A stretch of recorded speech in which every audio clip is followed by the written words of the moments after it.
Salam dan bahagia, saya Febriani Wayusa Putri dengan NIM 202000081151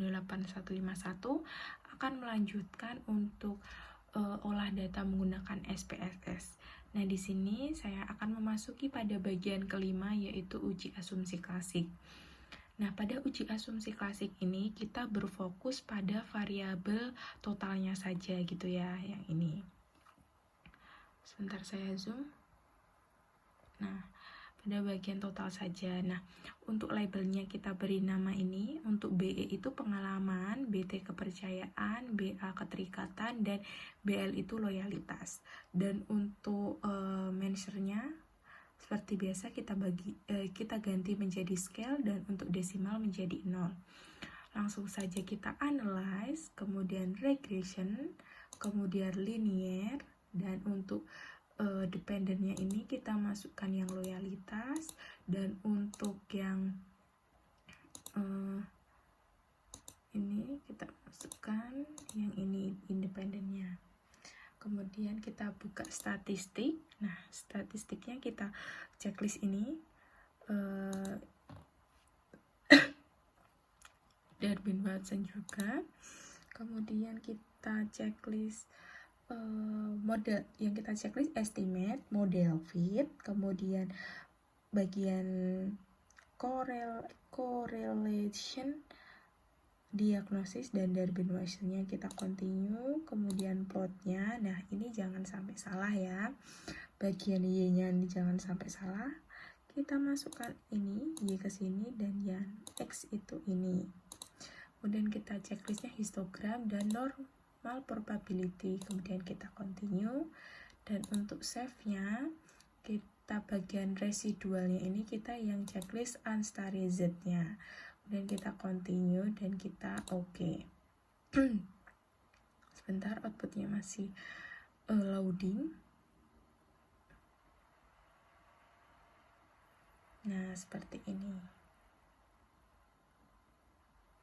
Nah, selanjutnya kita kembali ke data yang awal, kita analisis untuk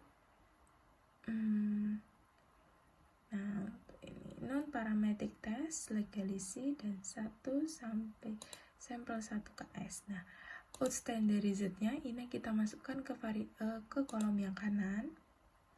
Nah, ini. Nah, kemudian ekstraknya tidak perlu, optionnya juga tidak perlu. Nah, kemudian kita oke. Nah, langsung masuk pada ini, bagian ini. Nah, untuk cara bacanya itu, yang pertama kan pada uji asumsi klasik itu ada normalitas ya. Nah, normalitasnya kita baca dari sini.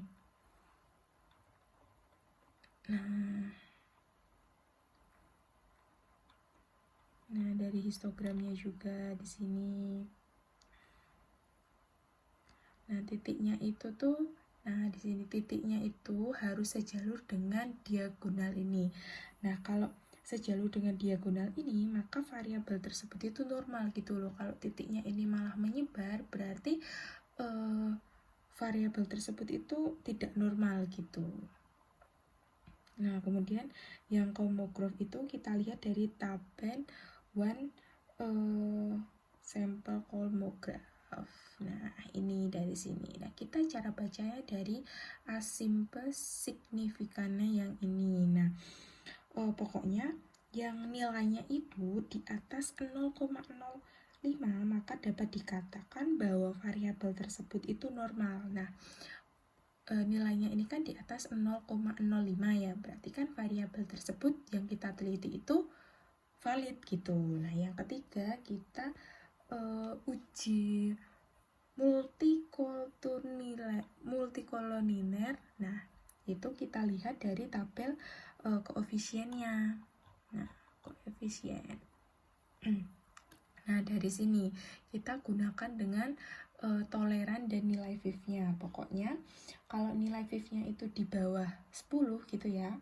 Nah, itu dan nilai tolerannya ini di atas 0,1 itu maka tidak terjadi multikolonialitas gitu. Jadi variabel-variabel ini Nah, yang ini berarti ini tidak terjadi multikontinuitas.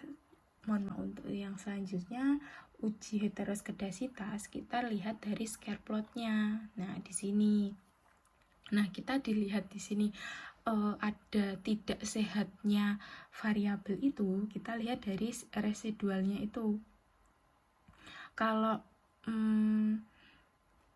nah di sini kalau ininya malah membaur atau bagus gitu ya, maka itu titik-titiknya itu kalau membaur, nah itu maka tidak terjadi heteroskedasitas. Kalau titiknya malah mengumpul di suatu titik, misal di sini atau di sini atau di sini, nah itu malah terjadi heteroskedasitas seperti itu. Selanjutnya yang terakhir itu autokorelasi. Nah, kita itu lihat dari model summary-nya. Model summary. Nah, di sini kita menggunakan nilai Darwin-Watson-nya gitu ya. Nah, ini kan nilai Darwin-Watson-nya sudah ada 1.779. Nah, sebentar. Nah, ini di sini ya, saya tulis di sini 1.779. Nah, di sini dasar pengambilan keputusan jika D lebih kecil dari DL atau D-nya lebih besar dari 4 min DL, maka hipotesis 0 ditolak dan artinya terdapat autokorelasi. Dan jika yang kedua, jika DU lebih kecil dari D dan lebih kecil dari 4 min DU, maka hipotesis nolnya diterima dan artinya tidak terdapat autokorelasi. Dan yang terakhir, jika DL lebih kecil dari D dan lebih kecil dari DU atau 4 min DU, artinya tidak ada kesimpulan. Nah, di sini saya menggunakan cara baca yang kedua di sini. Ini ya, jika DU lebih kecil dari D dan lebih kecil dari 4 min DU, maka hipotesisnya 0 diterima dan tidak terjadi autokorelasi. Nah, di sini ya, N-nya kan 173 respondennya. Dan untuk D-nya kan dari Darwin-Watsonnya 1779 dan DU-nya DL-nya 17162. Nah, ini DL dan DU-nya ini kita lihat dari Darwin-Watsonnya. Nih, saya sudah mempunyai. Nah, ini. Karena kan kita menggunakan variabel 3 ya. Jadi kita menggunakan yang ini, DL dan DU-nya di sini ya. Kemudian kita cari yang 173 responden dan ini nilainya ini 17162 untuk DL dan 17866 untuk DU. Nah, kita masukkan saja. Nah, kita cara bacanya yang 4 min DU. Apakah benar? Nah, benar. Berarti hipotesisnya diterima dan tidak terdapat autokorelasi pada variabel yang telah kita teliti. Ini gitu. Sekian dari saya, kurang lebihnya mohon maaf. Wassalamualaikum warahmatullahi wabarakatuh.